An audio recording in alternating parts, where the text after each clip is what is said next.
99% of people are not willing to do what it takes to make their dreams come true.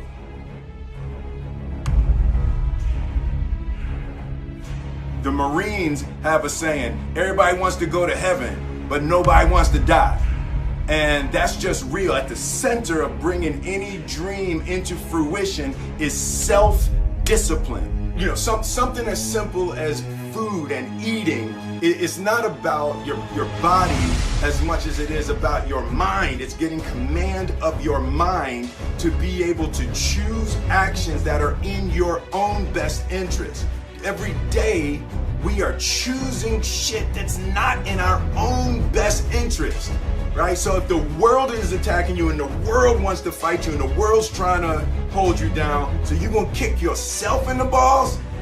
You're gonna stop yourself from getting what you dream. Self-discipline is the center of all material success. You cannot win the war against the world if you can't win the war against your own mind.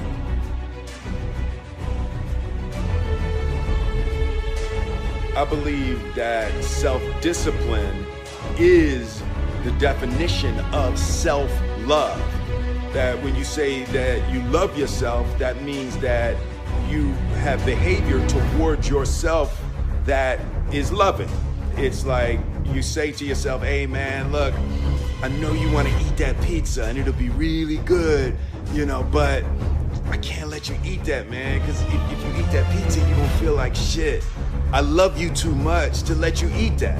And I think the word discipline has kind of gotten a bad name. We think about it in terms of punishment. I'm not talking about discipline in that way. I'm talking about discipline in the sense that you forego immediate pleasure for the exchange of long-term self-respect.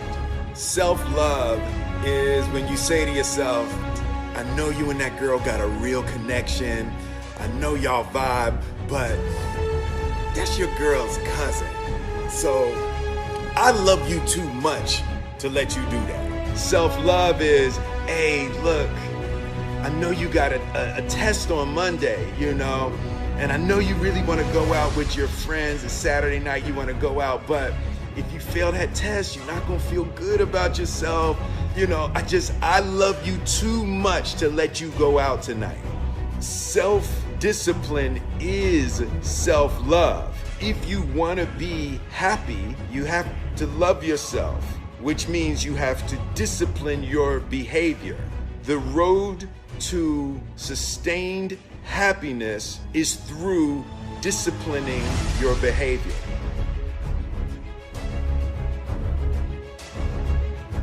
The concept of improving lives runs through the center of everything I do. And then I realized that the way to improve lives is to continually improve yourself.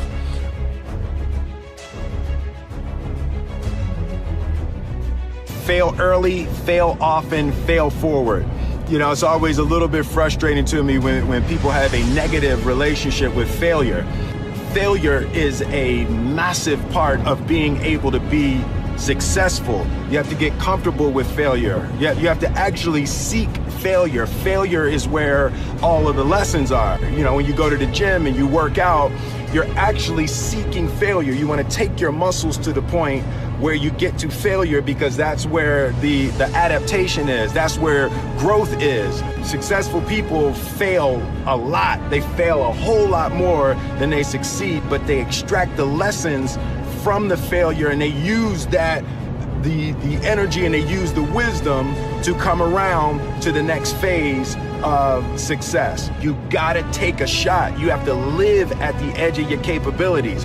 You gotta live where you're almost certain you're gonna fail. That's the reason for practice. Practice is controlled failure. You're getting to your limit, getting to your limit, getting to your limit. You can't lift that, you can't do that, until you get to the point that all of a sudden your body makes the adjustment and then you can do it. Failure actually helps you to recognize the areas where you need to evolve. So fail early, fail often, fail forward.